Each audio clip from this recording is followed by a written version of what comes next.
हरियाणा में आम आदमी पार्टी के संगठन के विस्तार में सुशील गुप्ता और अशोक तंवर की भूमिका और पदों को लेकर कई तरह के सवालिया निशान खड़े हो गए हैं। सवाल ये उठाया जा रहा है कि आखिर सुशील गुप्ता को प्रदेश अध्यक्ष क्यों बनाया गया और अशोक तंवर को कंपेनी कमेटी का चेयरमैन क्यों बनाया गया। दोनों ही पदों का अलग अलग महत्व है। अशोक तंवर हरियाणा के उन चंद नेताओं में शामिल हैं जिन्हें संघर्षशील नेताओं में गिना जाता है। अशोक तंवर कांग्रेस में रहते हुए भूपेंद्र हुड्डा से कभी नहीं दबे और उन्होंने अपने बलबूते पर पूरे हरियाणा का साइकिल पर दौरा करने का काम किया। आम आदमी पार्टी में अशोक तंवर इसी उम्मीद के साथ शामिल हुए थे कि उन्हें बड़ी जिम्मेदारी मिलेगी, वे अध्यक्ष बनेंगे और अध्यक्ष बनने के बाद हरियाणा में आम आदमी पार्टी को शिखर पर ले जाने का काम करेंगे। अरविंद केजरीवाल से उन्हें यह पद देने की पूरी उम्मीद थी, लेकिन ऐसा नहीं हुआ।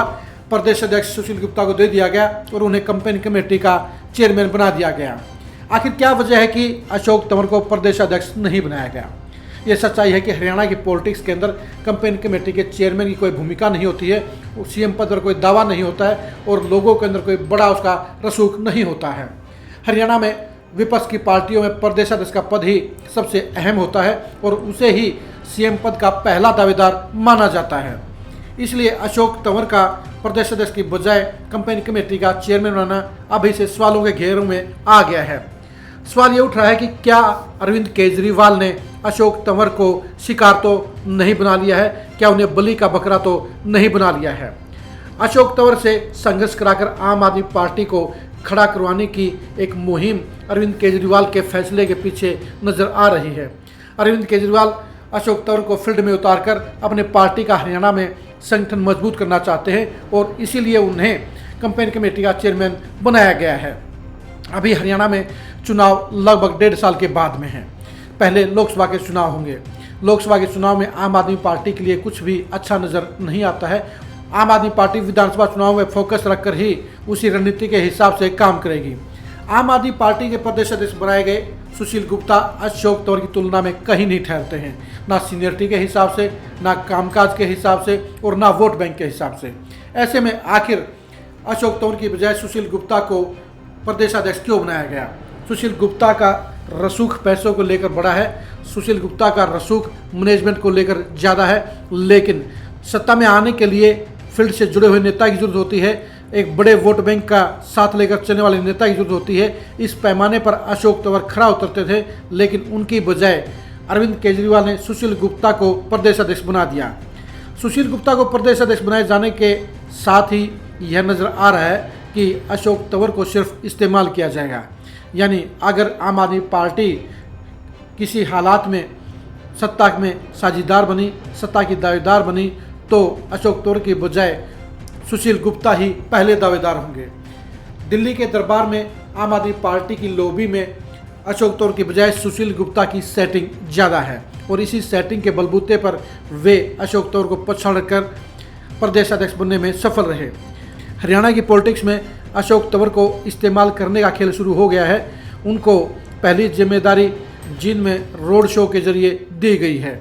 ये सभी जानते हैं कि सुशील गुप्ता के साथ में ज़्यादा वर्करों की टीम नहीं है, ज़्यादा वोट बैंक नहीं है और वो एक बड़े नेता नहीं हैं। उनकी तुलना में अशोक तंवर उनसे 10 गुना ज़्यादा असर रखते हैं, लेकिन फिर भी उनकी बजाय सुशील गुप्ता को प्रदेश अध्यक्ष बनाकर अरविंद केजरीवाल ने साबित कर दिया है कि वे जनता के नेता को चुनने के बजाय सेटिंग के नेताओं को प्राथमिकता देते हैं।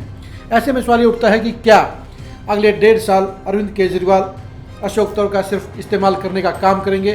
क्या अशोक तंवर को उनकी मेहनत के हिसाब से फल दिया जाएगा? क्या अशोक तंवर को उनके अनुभव के हिसाब से पार्टी में आगे बढ़ाया जाएगा, या सिर्फ 1.5 साल फील्ड में इस्तेमाल करने के बाद उन्हें हाशिए पर डाल दिया जाएगा? अगर हम पंजाब की पॉलिटिक्स का नज़ारा देखें, पंजाब की पॉलिटिक्स का पिछले 7 साल का हिसाब किताब देखें, पंजाब में आम आदमी पार्टी की पॉलिटिक्स को देखें, दिल्ली में आम आदमी पार्टी के गठन के बाद पुराने नेताओं का अंजाम देखें, तो साफ तौर पर नज़र आता है कि अरविंद केजरीवाल सिर्फ अपनी चमचागिरी करने वाले नेताओं को पसंद करते हैं।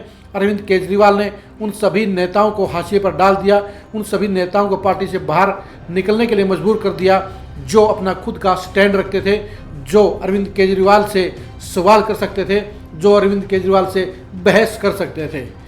अशोक तंवर भी ऐसे नेताओं में शामिल हैं जो सिर्फ सिद्धांतों की पॉलिटिक्स करते हैं, जो सही को सही और गलत को गलत कहने की हिम्मत रखते हैं। और ऐसे नेताओं की अरविंद केजरीवाल के दरबार में कोई जगह नहीं है। अरविंद केजरीवाल के दरबार में सुशील गुप्ता पूरी तरह से फिट बैठते हैं, क्योंकि सुशील गुप्ता हमेशा हाँ की हाँ में मिलाने की पॉलिटिक्स करने के हिमायती रहे। वे दिल्ली के दरबार में सेटिंग करने वाले नेताओं में गिने जाते हैं और इसीलिए भविष्य की पॉलिटिक्स में अशोक तंवर को अपने लिए खतरा मानते हुए, अशोक तंवर को एक कड़ा प्रतिद्वंदी मानते हुए सुशील गुप्ता ने उन्हें निपटवा दिया और दिल्ली दरबार में सेटिंग करके खुद को प्रदेश अध्यक्ष बनवा लिया।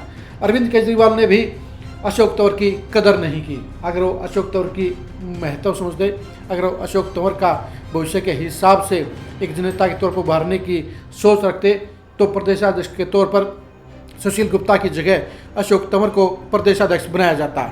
लेकिन अशोक तंवर को सिर्फ फील्ड में घुमाने के लिए, अशोक तंवर को सिर्फ वर्करों के बीच में जाने के लिए और ग्रामीण स्तर पर, बूथ स्तर पर पार्टी को मजबूत करने के लिए अशोक तंवर को इस्तेमाल करने की मंशा से उन्हें कैंपेन कमेटी का चेयरमैन बना दिया गया।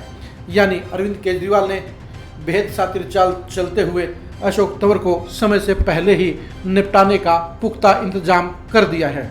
अब देखने की बात यह है कि भविष्य में अशोक तंवर को आम आदमी पार्टी में कितनी इंपॉर्टेंस मिलेगी और उनका अंजाम क्या होगा।